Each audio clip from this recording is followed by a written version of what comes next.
Hello and welcome everybody to today's event. I am Tom Miller, Professor of Finance and the inaugural holder of the Jack R. Lee Chair in Financial Institutions and Consumer Finance here at Mississippi State. I'm the moderator for today's event.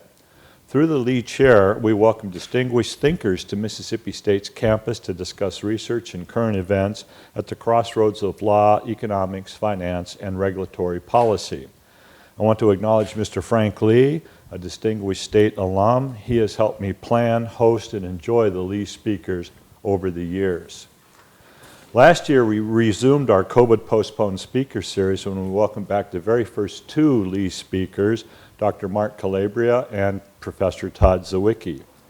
To kick off our 2022 event, note that we are venturing into a new world of financial markets, the crypto sphere. There are rules in this space, although some people refer to it as the new Wild West of finance, while others say it's the new frontier of freedom. Today our conversation will focus mostly on providing information to consumers so that they can learn about this new space.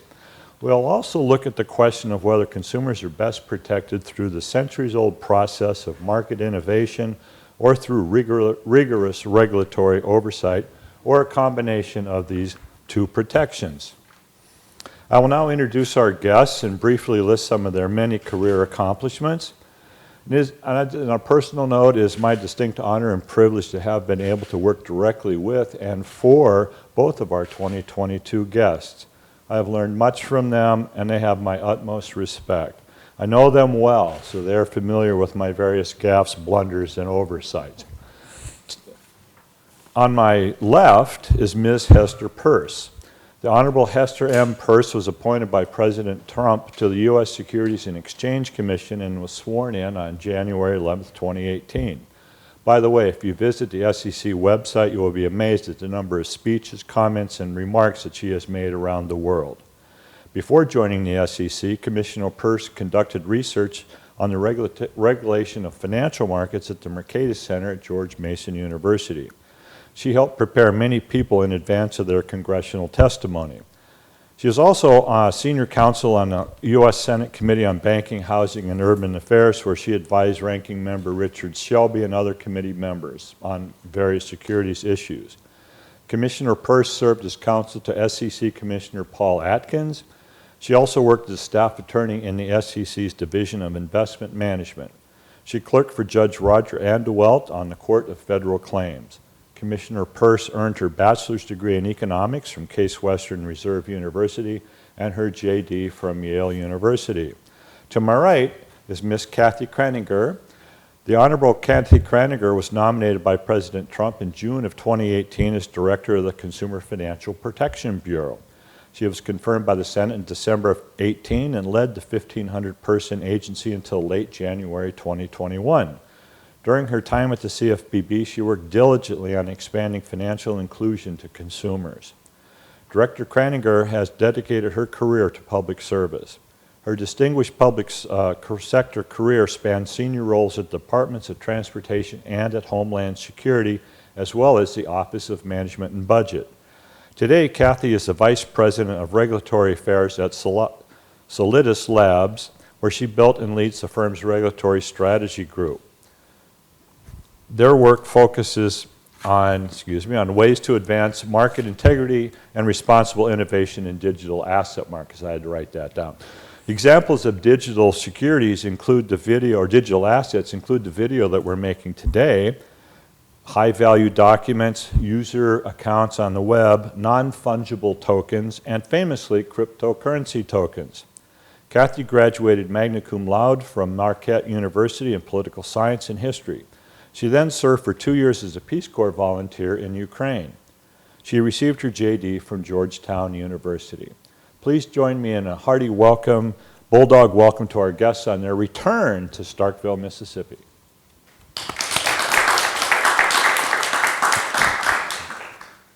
Okay, so here's today's agenda.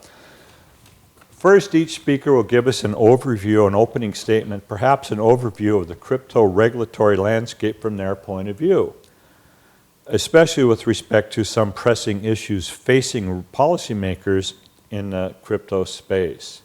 I will follow with some questions, and then we'll have a Q&A session with live participants and those available online. And I'd like to say that both our speakers have graciously said, if you have a question during the conversation, this is a conversation, this isn't a presentation. So if you have a question, we'll be glad to field it. And you won't have a microphone though, so you'll have to get to a live mic, only if you want to be heard by the thousands of people out on the internet.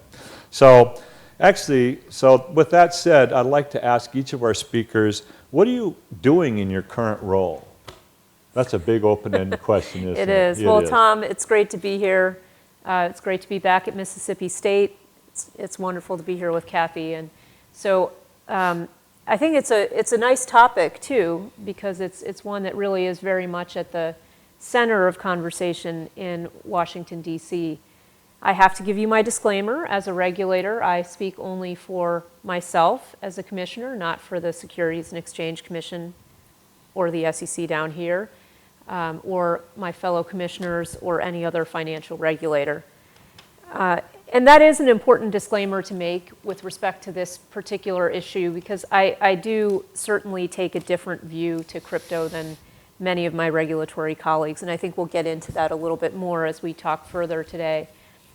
So as Tom mentioned, I've been at the SEC since January of 2018, and that's been a time where crypto has gone from being very much a peripheral issue to being very much at the center of the regulatory conversation in DC, and I think there are a number of reasons for that, but it has been heartening to me to see that shift has happened, because when I first came in January 2018, I thought we could be taking steps at that time to think about what a regulatory framework might look like, to use our exemptive authority as appropriate around crypto. But it really took several years before anyone took crypto seriously, and I think it was because of the idea that if they just ignored it, it would go away. And that certainly has not happened, and so now everyone's sort of confronted with the fact that it's here to stay, and even that it might turn into something big. And so now regulators are all thinking, wait a minute, I think maybe I want to get a piece of that. And so there's a rush to figure out how you can lay claim to a piece of the crypto landscape. So what's a good way of doing that? Well, if you bring some enforcement actions against crypto industry market participants, you can, you're basically raising your hand and saying, I stake a claim to this. I think I have regulatory authority over this. And so there's been a lot of activity, both from the SEC, from the Commodity Futures Trading Commission, and from state regulators as well. Our regulatory framework in the United States, when it comes to the financial system, is complicated. We have many different federal financial regulators, and we also have very active state regulators. And then there's also certainly going to be regulatory intervention from outside of the financial regulatory sphere as well. So when I came to the SEC, that marked just about the beginning. In 2017, our enforcement actions started. They continued, and in reaction to something called ICOs, or initial coin offerings, where people were putting out white papers on the internet, and they were saying, here's the token project I want to build. Give me some money, and I'll build it. Some of them built something. Some of them just walked away with the money. But it was a kind of chaotic time where lots of people were raising a lot of money. And so we've brought enforcement actions in connection with some of those, saying, we think that looks an awful lot like a securities offering, and so you should have adhered to our rules when you did that. So that was really our approach, largely enforcement-oriented. A few little attempts to do something proactive, to say, yes, you can build something in this space. Here are some conditions that you have to abide by, but you can build something in this space. But those were very limited. So when the new chairman came in under the new administration, people thought, well, this is going to be great because Chairman Gensler was teaching about crypto at MIT. So surely this guy understands the value of this space, and he's going to come in and he's going to build a regulatory framework, and it's all going to be great. So here we are a couple of years later, and we have just more enforcement actions. And we don't have any proactive steps. And so people have started to say, wait a minute, I thought this guy was going to give us a regulatory framework. Instead, he just gave us more enforcement actions. And then he started saying that he thought every crypto token was a security. So people started shifting their focus and saying, you know what, I think we'd rather have the Commodity Futures Trading Commission be our regulator. And so now people are all looking to the Commodity Futures Trading Commission to be the regulator. They're trying to go to Congress and try to get Congress to say that CFTC should regulate should regulate crypto spot markets where crypto is actually traded. And Congress is also awake to this issue now. There used to be real hostility in Congress. It was always, whenever you brought up crypto, they'd say, well, I've heard of this thing called Silk Road, where I understand people use Bitcoin to buy drugs, and so we think it's bad. The conversation has really moved on from that to now people are seriously debating and talking about what a good regulatory structure might look like. Some people want it to be the CFTC, as I just mentioned. Other people are trying to figure out if they can write some rules to tell the SEC to take a more proactive approach. And then there's some aspects of this space, stable coins, which we might talk about, which a lot of people are looking to the bank regulators and saying maybe the bank regulators should regulate that. So I think it'll be a fun space to watch in the next couple of years because it's not often that you get this whole new thing, brand new thing to build a regulatory structure for, or to try to figure out how you slot it into the existing regulatory structure, which I would suggest is probably where we should go because it's sort of like the internet. So at the SEC, we used to have an office called the Office of Internet Enforcement. And that sounds kind of funny to all of us now because everything involves the internet. What company doesn't have a website? But at the time, it was cutting edge and new, and we had no idea that it would course through all of the rest of the economy and all of the rest of the financial system. So I think we may be in a similar situation 10 years from now or 15 years from now where there's some crypto or some blockchain or some zero knowledge proof technology underlying a lot of what we do. And I'm sure Kathy can talk about that much more fluently than I can. But I think that that's where we'll end up. So we should be purposeful in not trying to write a regulatory framework that keeps the technology boxed in the way we see it now, but allows it to blossom into whatever it may be. And as a regulator, it's a little difficult for me to see that, but I think there are a lot of people who are eager to experiment and try things, and I want to set up a framework that allows them to do that. Thank you, Hester. Kathy, what's the viewpoint from the private sector? Yes. No, well, thank you so much, Tom, for inviting me back to Mississippi State. So it's fantastic to be here. I had a stint on the Hill where I worked for Senator Cochran, so I actually was down here during that time period and met Tom through my time at the CFPB, too, and had the pleasure of working with him on a number of initiatives and work that he has done. Certainly, Hester was a former colleague, so it's fantastic to be here with her and with all of you. And so I can pick up a little bit where Hester left off, because the exciting part of this industry is what drew me to it. So go back to 2021 as director of the CFPB, the financial innovation space was what really had me excited. So many opportunities for those who have felt like they've been left behind by the economy and by the financial services sector to really engage in a new way. And that's what you hear. I mean, that is coming through loud and clear in those that are excited about cryptocurrencies and virtual assets. And you look at certainly a number of economies across the globe where this is truly transforming the way they operate in developing countries. And so a few things off of that is really this notion of an internet enforcement office does sound crazy. You can also take some of us back that are old enough to know to 1990 when we got our first email account. And that was the exciting thing about it. You're like, wow, I can send an email across the world and people will get it in seconds. And the notion that we were going to have the vision, I suppose, that Jeff Bezos had and that Bill Gates had, and that it's all of these now big entrepreneurs, what they had at the time for what Amazon would be in our lives and what Facebook would be in our lives. It's amazing to think about that, because it was certainly not anything I understood or could fathom.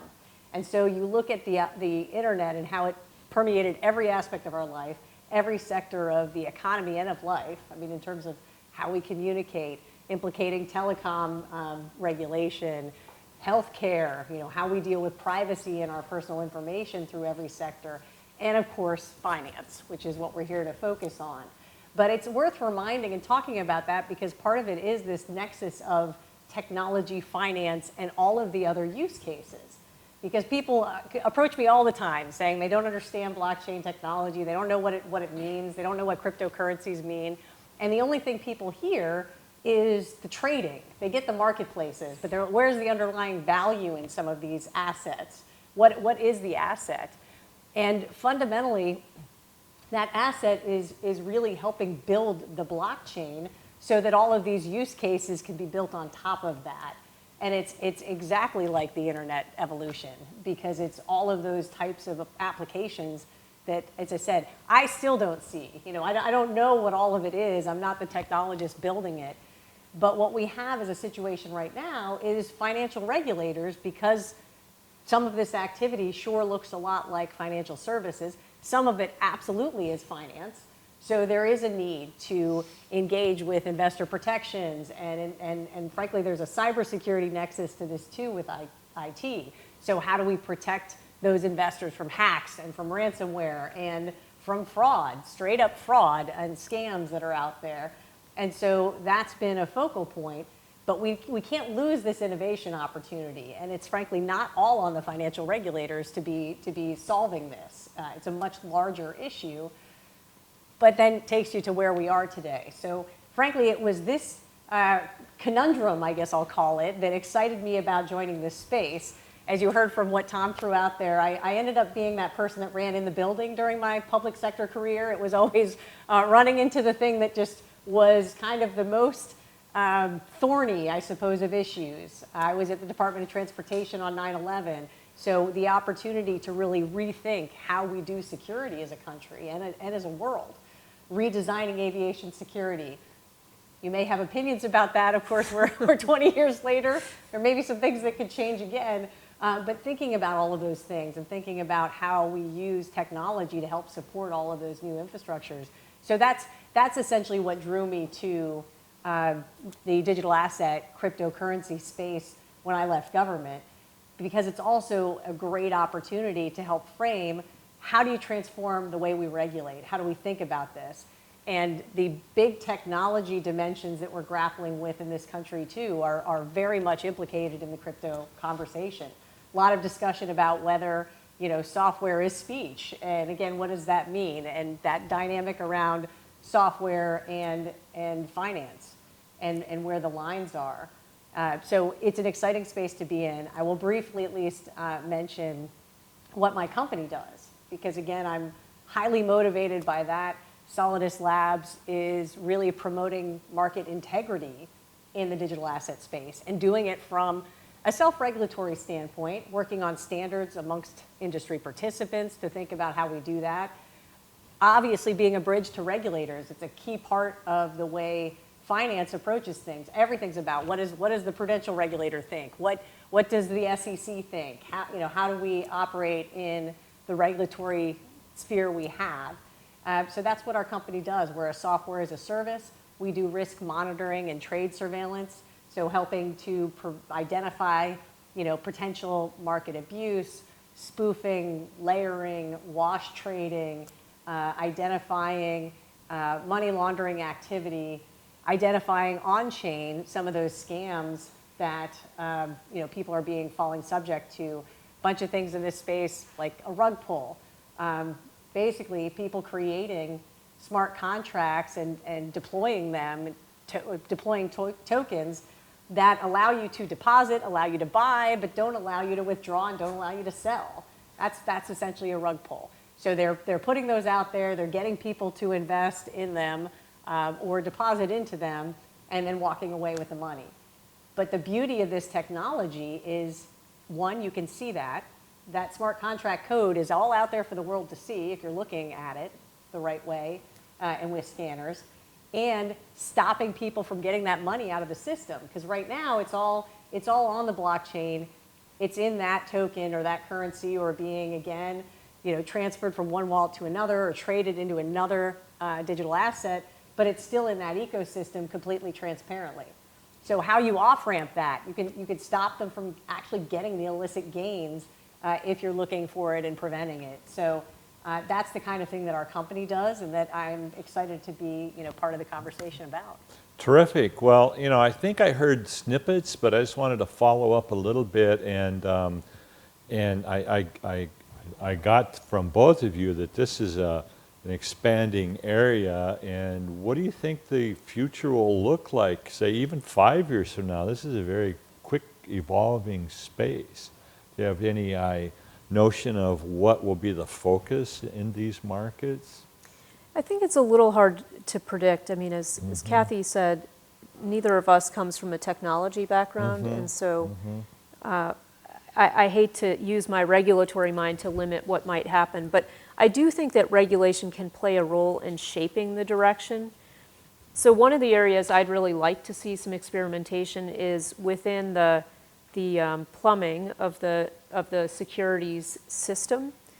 And I think there are some areas where having quicker settlements, which is certainly possible using blockchain, or having our traditional securities turn into digital securities, I think that's a natural next step. And I think you could have a situation where, so one of the things public companies often want to know who their shareholders are so they can communicate with them. But the shareholders may not want the public company to know who they are, but they may still want to get those communications. So there may be a way to allow the shareholder to say, I'm a shareholder, and to have that be verified, but not to have the company know who you are, just to have the company have a direct way of communicating with you. That's a really powerful concept, and I think I'd like to see that experimented with.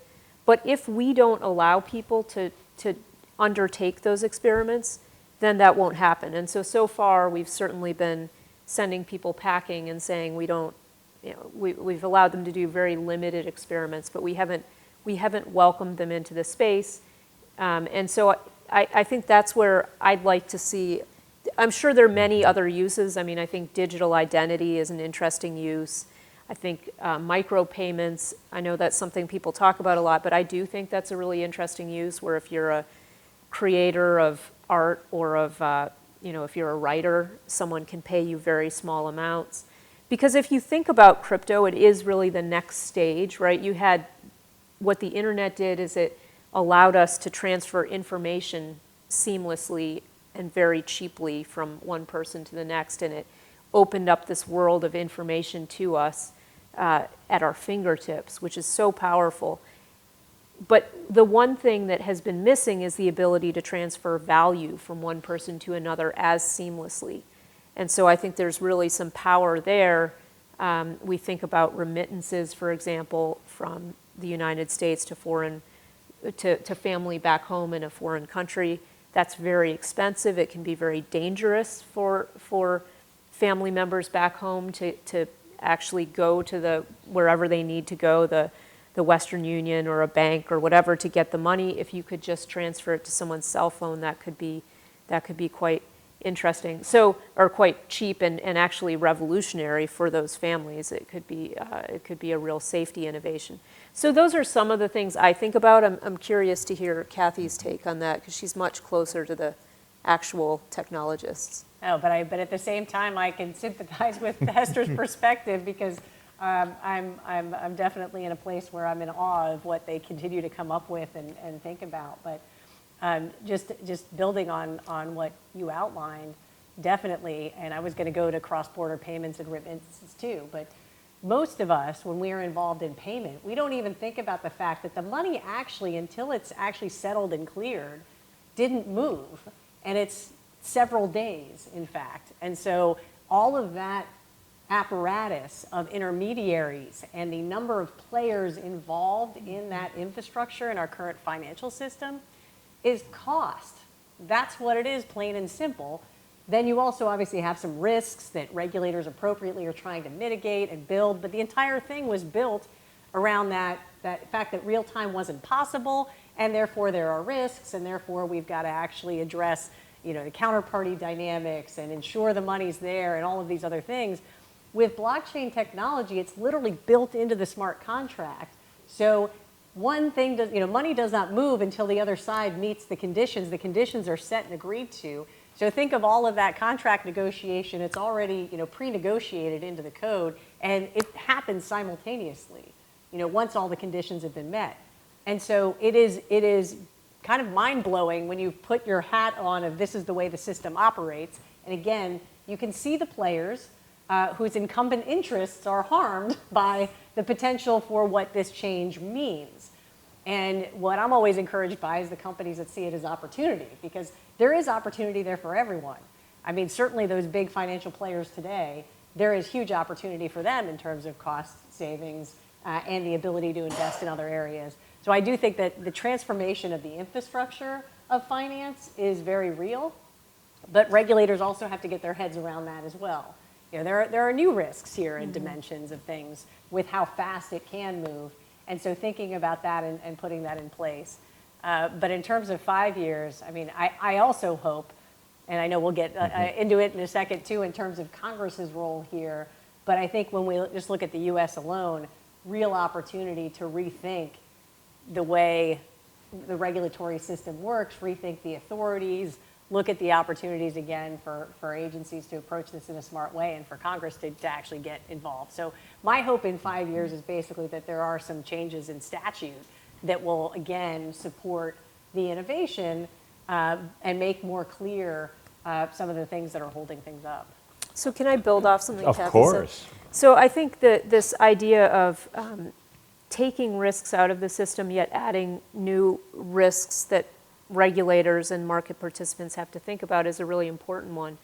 So you can think about the financial crisis of 2008. Many of you were too young to really have been cognizant of what was going on. But one of the things that was going on is that there was the need for, when the market changes, then one party has to pay margin to another party. And so that's fine if the party that has to pay margin, which is basically a form of saying we're good for the trade. We're going to be able to make good on our promise to you. Well, it's fine if the party who has to pay margin when prices drop or when things go badly can do that. But oftentimes, what you saw in the financial crisis was they couldn't do that. So if you have a smart contract that says when X happens, then Y must happen, the money just moves. And so you have an automatic margining, and it gives comfort to the person on the other side of that transaction because they know the money will come in when whatever the criterion is hit.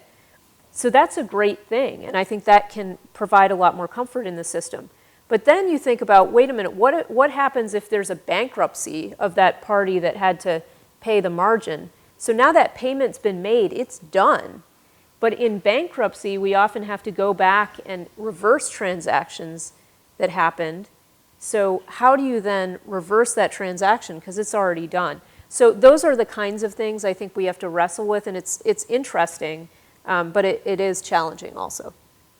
Great. Well, what I kind of heard us say a little bit is that we have this ever-evolving space where maybe the regulators are just kind of moving at their old pace, and the space is evolving faster than perhaps regulators can keep up. But so I think for the stream, we should talk about a civics lesson of sorts and say, let's talk about rulemaking by rulemaking, because there's many agencies, they make rules, there's a rulemaking process, and then firms can follow best practices and they'll know the rules. So how is the rulemaking by process designed by Congress to work? How is it supposed to work? Well, the way it's supposed to work is the idea you write a rule, and then, as Tom mentioned, then people have to comply with it. But you don't want to just put a rule in place and have people comply. You want to have people weigh in on the development of that rule. So ideally, you start out with a concept release and you say, this is the issue we're trying to address. Does anyone have any ideas about what kind of rules we might write? And then you get feedback on that, and then you develop a rule proposal, and you say, okay, this is what we think the problem is we're trying to solve. Here's our regulatory proposal for solving that problem. Here are some of the costs associated with that regulatory proposal and the benefits. And then you put it out there for the public to comment on, and you say to people, tell us what you see. Is it good? Is it bad? Does the good outweigh the bad? Are there unintended consequences that we weren't thinking of? And people can then feed off each other's comments. They can respond to each other. The comments are all public, so everyone can see those. And then only after that do you adopt a rule. So that's sort of the way it is. And then there's an implementation period, and then people have to comply with it. And if they don't, then the enforcement arm comes in and brings an enforcement action. Now, what's happening a lot of time, unfortunately, I think at least at my agency, I've been critical that I think we've jumped the gun. We've started at the end. We've started with the enforcement, and we've not started with writing the rules and saying they're clear. We've just said, no, we're bringing enforcement actions because we think the rules already are clear. And we get a lot of pushback about that because it's certainly not true. But another trend, so it's regulation by enforcement, but there's also now regulation by hypothesis, which is us just regulating with the idea of, kind of trying to run an experiment in the markets. And this is not happening so much in the crypto space necessarily right now, but it's happening in some other spaces where we say, wow, it would be kind of cool if we saw what happened if we tweaked this little thing and pulled this lever here and changed this rule a little bit here. And so we're planning to then see how things work out. Now that is not a good idea because our markets are really a precious commodity in the United States, and you don't want to mess with them. You don't want to pretend that you're a scientist in a lab pulling levers and mixing potions and seeing what will work out. So that's the latest trend that I'm quite nervous about. Well, so how did we get away from rulemaking by rulemaking and into a world of rulemaking by enforcement? There's many government agencies. They can all bring enforcement actions for violations of rules, but it seems like the rules don't seem to be catching up and the enforcement actions seem to be swamping the market. Perhaps I'm wrong on that, but that's just my perception. No, Hester brings up some excellent points and obviously has been public about it in many statements around the challenges here, and Tom, you're pointing to it. I think it is hard work to actually think through those rulemaking efforts.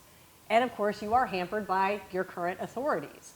You have to proactively put out there, this is again, the premise is a problem you're trying to solve. That should be the premise, something that is not going right in the markets.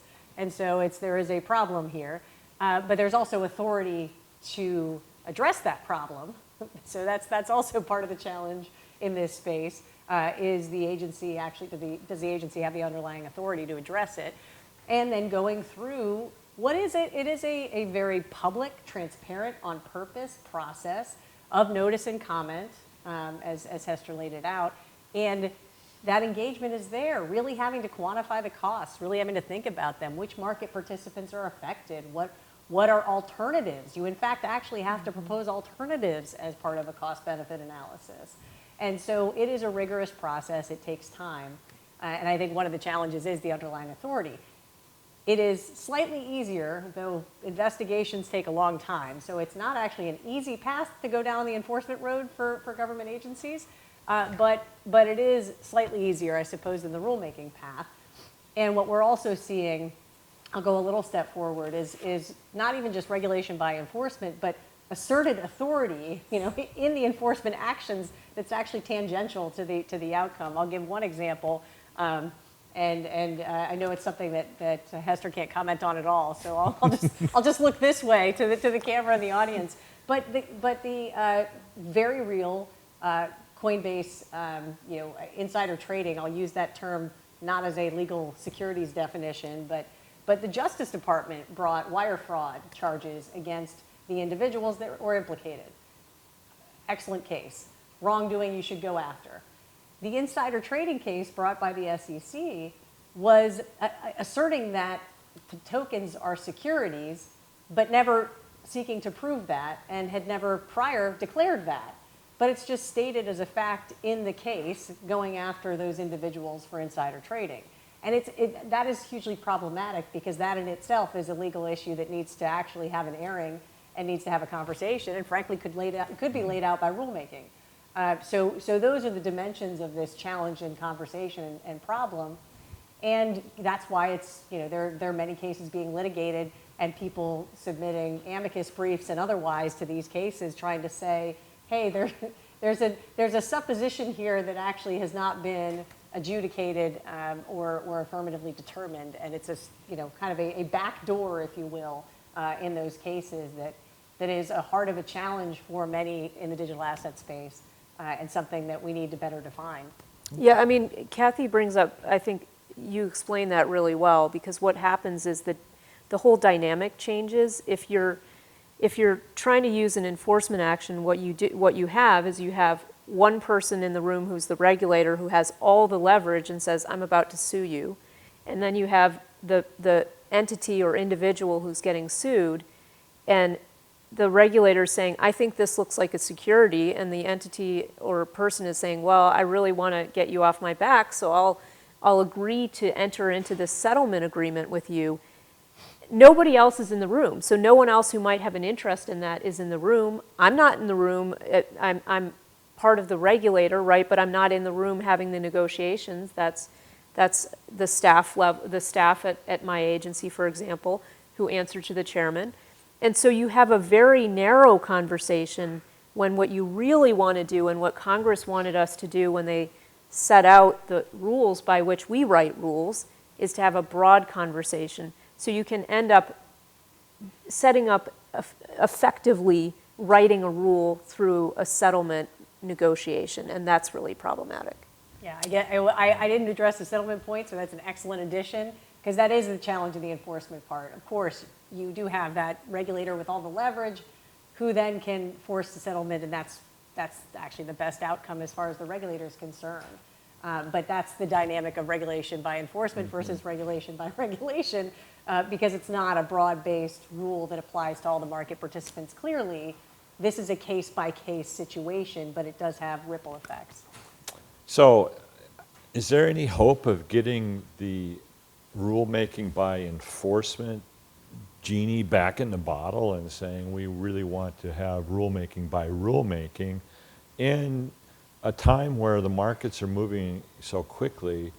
And can the regulators actually catch up? Can the rulemaking process be streamlined somehow to make rulemaking by rulemaking appear again? Well, I mean, I guess what I would say is, so rulemaking by enforcement, to be fair, I mean, I often raise that point, and I do think it's a real concern.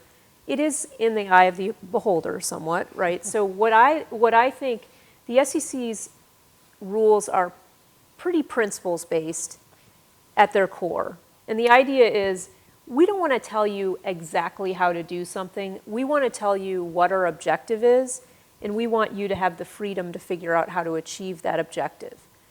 Now, that's certainly not perfect. We've got a lot of rules, a lot of very specific rules about you must do A, B, and C, and you have to do, these things in this order, in this time frame. And part of the reason we have those things is because when we said to people, we want you to just do the right thing, that's kind of the principles-based approach, people came to us and said, well, what do you mean by the right thing? Would this count as the right thing, or would this count as the right thing? What about this plus this? And so our response to that is to say, okay, we're going to write down some rules for you, and then you'll have some rules of the road. That's the process that can be very slow.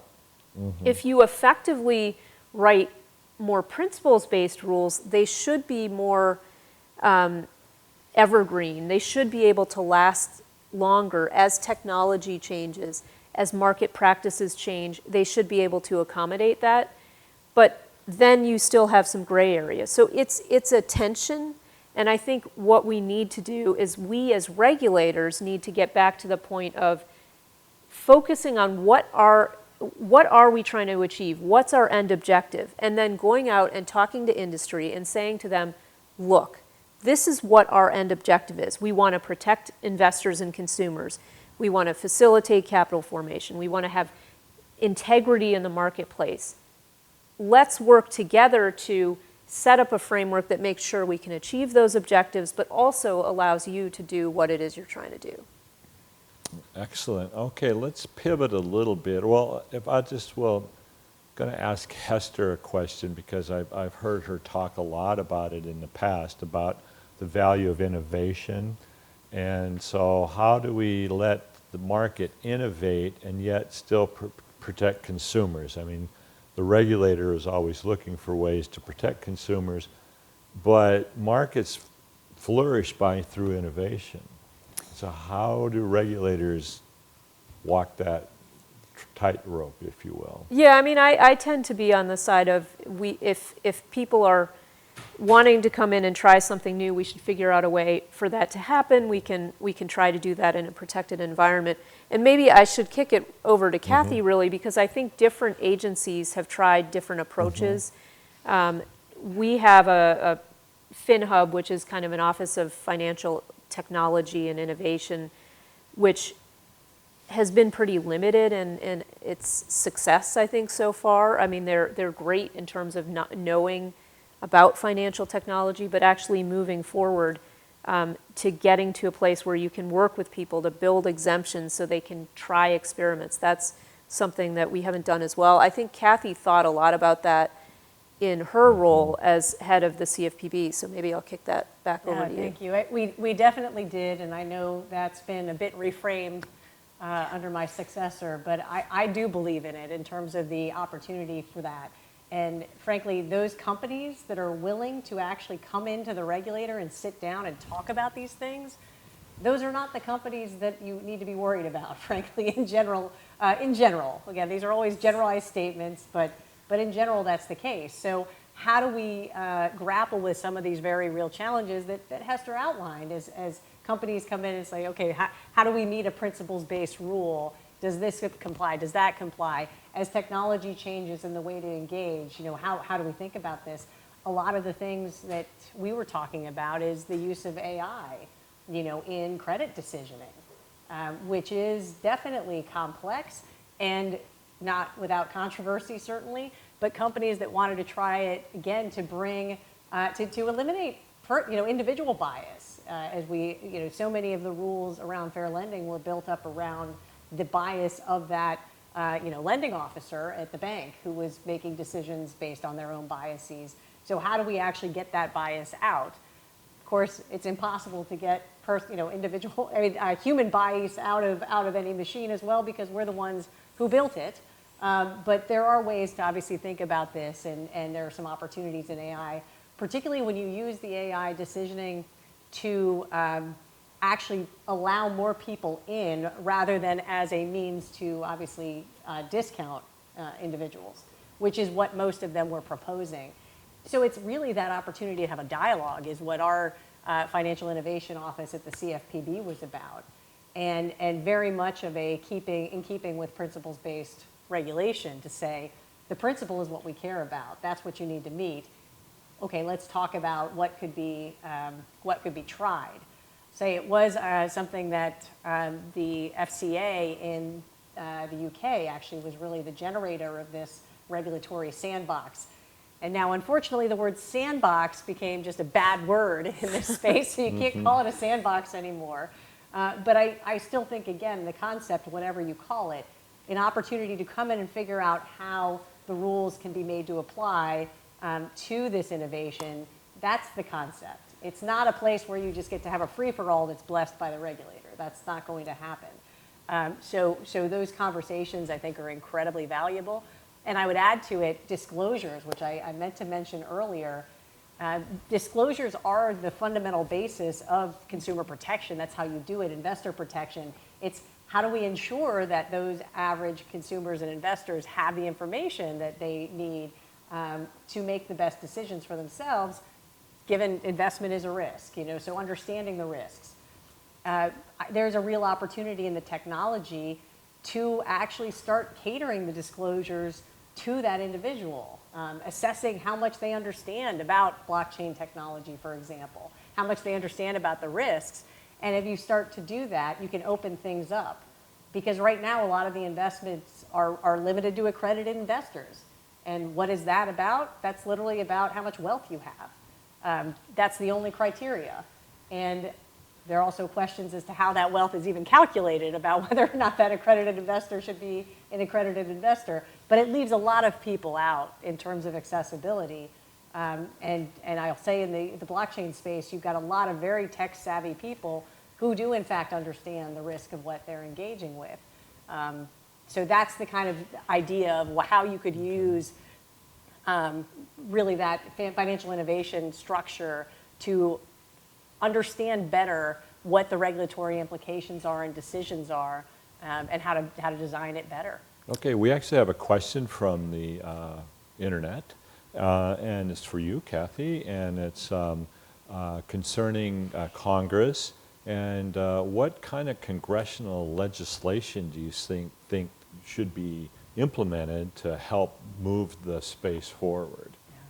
Yeah. Great question. And I would say I, like Hester, have seen, frankly, the understanding on the Hill in general by members of Congress, by the staff, just dramatically growing. In the last year, people understand so much better what the issues are and the dynamics are. And the bills that are being drafted are getting more and more sophisticated and understanding the space and what needs to come. So I guess there are a couple areas, in my opinion, that I think are ripe for the conversation. Two, actually, both Hester alluded to both of them, and we'll have, I'm sure, more to add to this. But one is stablecoin legislation. So I think one of the challenges we have in this space, and where actually legislation, regulation can be helpful, is definitions.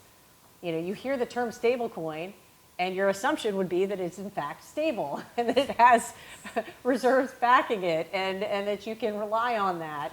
And of course, we have seen that there were definitely stablecoin projects that were not very stable in the past.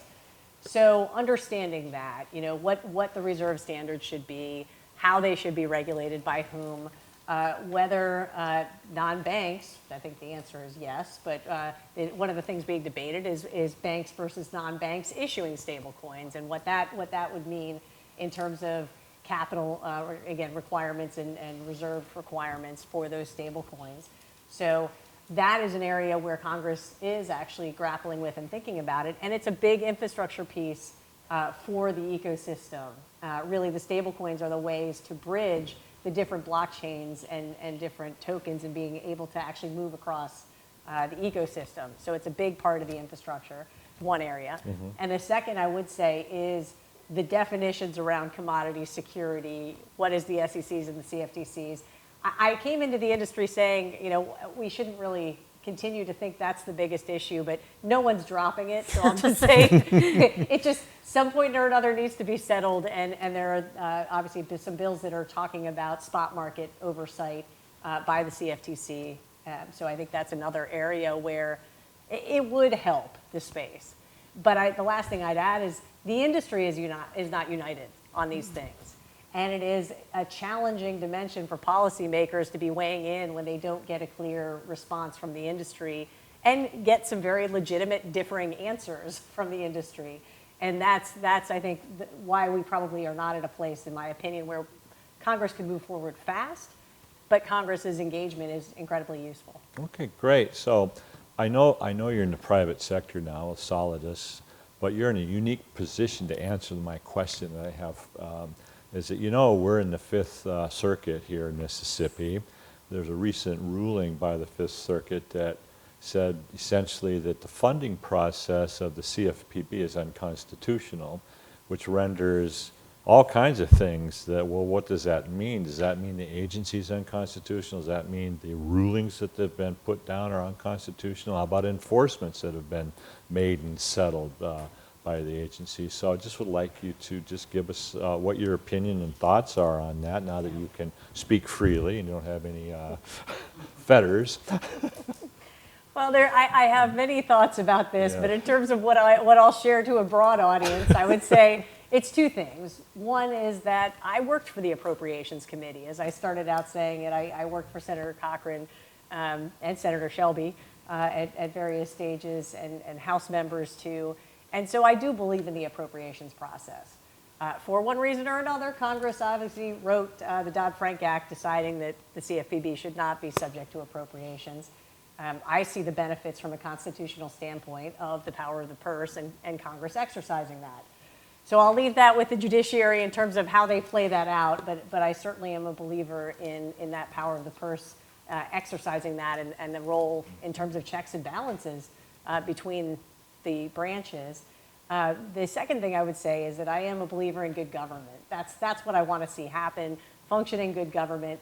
And there is a lot of chaos that comes from these types of things. And I think it is, I still believe in the rule of law as well, so you want the right outcome and you want there to be a decision. But I do hope that the agency and the executive branch in general, Congress, they come together to solve some of these issues in a way that carries the mission forward of the agency, because there is a lot of chaos appropriately. As you say, an agency can't operate in the states in the Fifth Circuit. That's problematic on a lot of different fronts in terms of actually good government. So I think it's something that needs to be resolved, and I think that it's a good opportunity again to have the conversation and debate, and then hopefully move to resolve it. Okay, great. So before we move to questions from the assembled audience, I just have a couple of short questions that are off topic quite a bit. So for Hester, I'd like to ask her, is it true you want to become a beekeeper? Or did I just It I is. hear It that? is. When True. I'm Okay. done with this job, I want to become a beekeeper, and I'd like to learn how to code also. So those are two of my ambitions. We'll see if they come to fruition. So what is it about beekeeping that is particularly attractive? Well, I think it's good for the environment, and I think in Washington you get stung in some ways, but the bees are much more honest in the way they sting. Okay, interesting. All right, and so for Kathy, I know that you have a musical bent that you're wanting to learn how to play the piano, and can you just tell us why? And Yeah, we're going down the bucket list. We exercise, are. That's a aren't bucket we? list exercise. That's right. Yes. I am not one who has a whole lot of hobbies or talent. Musical, artistic talent is definitely not me. Definitely an appreciator, I guess, of music and art. But for some reason, the piano does appeal to me. I don't know what it is. Maybe it's because I think it's something I can learn, and there's a lot of mechanics to that maybe I can manage to figure out. So it is definitely something I want to do, and appreciate Tom's support in it. Actually, he's given me some self-teaching books that recommendations. Oh, terrific. So this kind of concludes our formal conversation. Well, I didn't see any questions from the audience as we were going, but I will note before we move to audience questions that Commissioner Peirce is flying out on the last flight out of GTR today. So at 3 o'clock, she's not going to be rude, but she does need to get in the car and head off to the airport. So what questions might you have for our guests? can, yeah. I don't know if this is on. I'll still use it. I don't know. So, you know, I think it's been roughly 14 years since Bitcoin launched. Today, cryptocurrency really is an insignificant factor in terms of, you know, day-to-day transactions.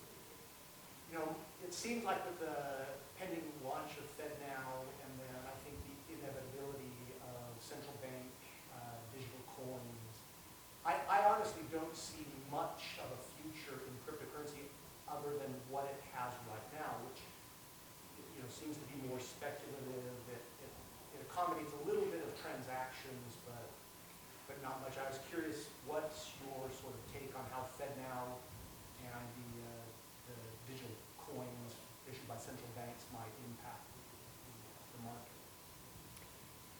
I mean, look, I'll say again that I'm a securities regulator, so you can take what I say with a grain of salt in this area. And I'm not going to speak to FedNow because that really is outside of my purview. But what I will say is that some people argue that stablecoins are the U.S. version of a CBDC, a central bank digital currency, because we like to do things in the private sector here, and so whereas other countries might want a central bank digital currency, the U.S. might be more comfortable having some competing private stable coins, and they actually are used quite frequently. The daily transaction volumes in stable coins are very high now. So there are reasons why in the U.S. there would be, I think, pushback against a central bank digital currency unless you figured out a way, which some people are talking about, but to build in privacy so that the government doesn't know what you're buying and selling all the time. And so I think that's one piece of it. In terms of, sure, people aren't paying for a cup of coffee with Bitcoin typically. That happens in some places. But I mean, if you make each one of those transactions a taxable transaction, I don't think I would expect to see people paying for coffee with crypto, with Bitcoin or some other crypto. And often you see at the beginning of something, and again, I don't know what will happen. A lot of what goes on in the crypto world is certainly not productive, and it's people just trying to figure out a way to defraud other people. But it's not strange to see speculation at the beginning of something new and then have that sort of, it's very inward focused. The crypto world is very inward focused now, but as it matures, you would expect it to start becoming more outward focused and start thinking about how can we solve problems that people are facing and maybe solve them without having those people have to know they're dealing with crypto, but have the crypto be sort of the underlying pipes of what's going on, crypto or smart contracts being the underlying pipes, and they're not even going to know what's going on in the back end. They're just going to have a better user experience on the front end. So we'll see. I mean, you could end up being right, but I think that the jury is still very much out on that. Yeah, and I'd say certainly the thesis of Bitcoin in the white paper, it was definitely about the future of money and the opportunity for all of the cross-border dynamics and everything else at the same, and a very libertarian view of the world. But in many respects, I feel like calling them cryptocurrencies to begin with is a misnomer for most of them because they're not actually trying to be currencies. So you get back to, again, the definitional dimensions of this space that are I think challenging, again, as we understand them and think about them. But it really is the utility and the dimensions around it. I'll give you an example that I've become more familiar with recently, but I'm still trying to learn about, and that's really Filecoin. So they do have their own token. But what this is about is actually storage of just documents and data. And one of the use cases, for example, is actually storing all of the human rights violations and war crimes in Ukraine, because the maintenance of documents, as you think about war zones, or the maintenance of all of that kind of information, that is a cryptocurrency as the mechanism by which this is all being facilitated. The buying of those tokens is actually the creation of and sharing of additional storage for a global system of storage of data and documents and information like this. in a decentralized way so that no one can erase all of that evidence, for example. So that's one of the types of things that is a, solving the world's problems dimensions, and how a cryptocurrency, which is not, again, a currency the way we think about currency, is being used to do that. And so even the trading of those tokens is supporting that system and that infrastructure, as opposed to being, an intended use case as a currency. And just to pick up on something that Kathy said earlier, I think a really interesting use case, and again, I underscore, I'm just a regulator, but so I'm thinking about regulatory issues. So you could have an NFT that is yours and identifies you, and it tells someone that you're an accredited investor, right? Because I don't really want to send someone random my tax returns so they can figure out whether I'm an accredited investor. I'd rather just have some sort of NFT or some other sort of, maybe an NFT is not the right version, but some token that indicates that I am accredited. And then you can imagine that could go even further, right? Because I don't think that accreditation should tie just to your wealth or your income. I think you should be able to show yourself accredited in other ways. So what if you had some sort of digital identity that, as you took classes on investing, that got imported into there, so that too could show that you're accredited. Again, I'm not the one building these kinds of things, but I think they're exciting uses that can end up helping us tailor disclosure better to people, because okay, this person is at this level and so needs this kind of disclosure. So a lot of these are still being worked out, and I'm sure a lot of them will be, will go the way of a lot of the early .com companies, some of which were terrible ideas back then, but 20 years hence actually can be real companies. It's just that they were too early, or some were just terrible ideas and will never come back. So we'll see.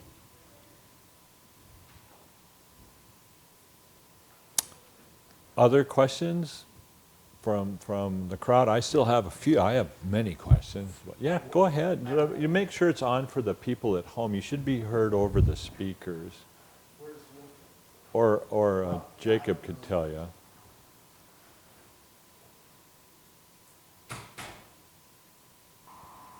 Thank you. Okay, so you both had mentioned enforcement activities. I was curious, has this actually resulted in any type of overseeing or regulation? For instance, is it the case that some of these coin offerings will now register with the SEC? What's actually happening in this space? Is anyone actually being sort of voluntarily or involuntarily regulated and making filings with some of these agencies? Yeah, that's an excellent question. And actually, we have had a number of enforcement actions, settled enforcement actions, where the result of the settlement, one of the conditions of the settlement was you'll come in and register your tokens with us. And then there have been some other instances where where projects have tried to use one of the existing exemptions from registration, or have used something like Regulation A, which is kind of like a mini IPO. So they've done disclosures and they've tried to go that way. On the enforcement settlement side, so far, I don't think that we've seen actual registrations successfully happen. I could be, there's some that are, in process. Some are tokens just registering trying to register as some kind of a security. It's unclear what kind of a security, which is part of why I have trouble with this approach. Our existing securities laws don't really work that well for tokens. So, and then there was a settlement with a large crypto lender, under which they agreed that they were going to come in and register their offerings with us. That also is in process and hasn't come to fruition. So I think what happens is that you run into the reality that the existing securities laws are not a great fit for some of these crypto offerings. Well, maybe we could get like some sort of a non-fungible token to to verify us as qualified researchers and be able to get data from the various federal agencies. So that's one of the things that's been my frustration in the past is the federal agencies collect enormous amounts of information. We have enormous amounts of brain power in the academia who would love to be able to use that data to write papers and get promoted and all those, and get fame and glory and all those things we get with our papers. But what do you think the log gem is? Why is it so difficult for researchers to get data from federal agencies? Well, I mean, if you want data, then you should produce some research that's actually practical and usable in what we regulators need to do. This is not directed at you, Tom, but I'm just saying that oftentimes when I go to and talk to academics and I say, look, we've got this problem and we're trying to solve it and we need some of that academic brain power applied to it, they're like, well, we're looking at an issue about how X and Y market operated in 1927, and so we really don't have time to think about public policy issues. And I get it, because I'm kind of like that too. I think those, old clearinghouse failures, I was looking at things from ancient history too when I was writing financial regulatory research. But I think part of the problem is you've got to figure out a way to link the results to the problems we're trying to solve now. And another piece I would say is I'm someone who is a little leery about collecting a lot of data as a government regulator because protecting the data is difficult.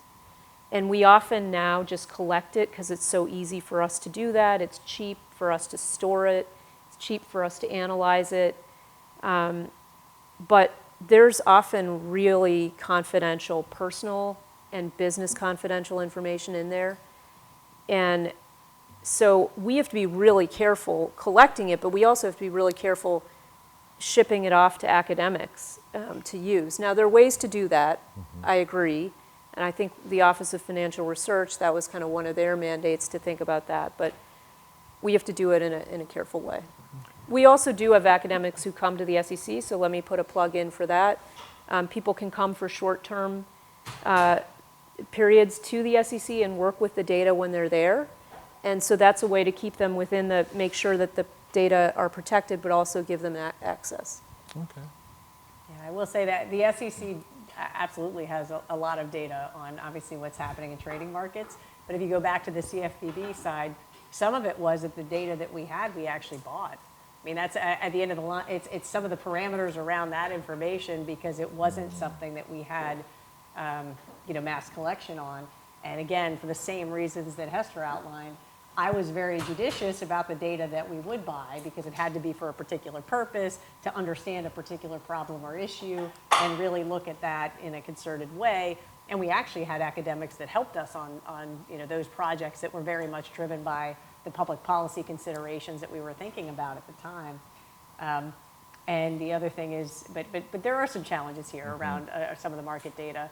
And I also would say I had responsibility over the census when I was at OMB, and I dealt with some of the big data issues in the government and understanding this. And it is quite a quagmire, frankly, around, again, all of the rules that are meant to protect that information for a lot of good reasons and segment it, even for the government's ability to see all of it at once. So, it's very segmented. Agencies have particular authority for particular reasons that they had that collection to begin with, all set out in the Privacy Act in terms of how government collection actually works.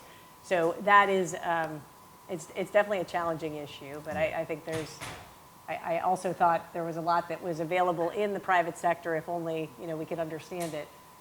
One of my pet peeves was the census sending me a survey, and so I talked to them quite a bit about this along the way, but sent me a survey asking me to document my internet usage. And I was like, you think I have any idea how much ask Verizon. They know how much internet usage I have. I have absolutely no idea. In fact, you ask the average American how many, what their download amount is, it's like, I have absolutely no idea. So some of this is a knowable fact, interesting, debate too around what the government collects, by what means and for what purpose, that one was my interesting example I like to throw out. That's a good one. Well, if there are no other questions that people want to be read into the record, so to speak, and be forever living on the live stream, I think what we'll do is... I have one. Oh, okay. I'm sorry. I didn't see you raise your hand. I'm sorry. I was waiting on the smarter people than me to ask the questions. You've touched on it a little bit, Commissioner. The accredited investor standard. How much of we'll call it the waxing and waning of all of the various crypto scams has to do more with a desire for the public to have more access to more risky but also more lucrative investments with, now that they have the access to the internet, something that wasn't dreamed up of in 1933. Do we really need to do more on that legislatively so that we can get people investing in better, more easily regulated products, I guess, at least for consumer protection? The link that you're citing is an interesting one, and I think you're right that some of the interest in crypto is really pent up anger toward the accredited investor standard, which tells people you got to be wealthy to invest in the private markets. And as the public markets, as fewer companies have gone public, the private markets have become a more important part of the landscape. And so if you shut people out of that, then they can't participate in the growth of some of the companies that we've seen, grow so dramatically in recent years. And so figuring out a way to open up those private markets to a broader group of investors, to do so in a way that does balance investor protection from being taken advantage of, but also reminding people that it's important to have a portfolio of investments, that you protect yourself when you don't put all your eggs in one basket, but you spread them out across a number of companies. So in addition to, I think, a legislative change that would allow us to adjust the accredited investor standard, I think what we should also be looking at is how can we make it possible for financial institutions to offer vehicles for retail investors to get diversified access to the private markets. We make it very hard for them to do that right now. Some people have interesting ideas. Some firms have interesting ideas of how to do that. And we've really, we have an innovation problem at the SEC. It doesn't just relate to crypto. It really relates to innovation more broadly with respect to products and services. And there are some products out there that I think would offer retail investors access to the private markets in that diversified fashion.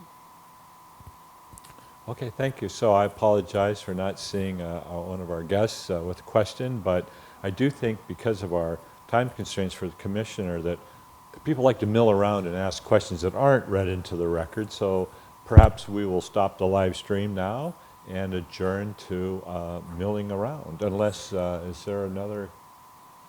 Okay, all right, so with that, we'll end.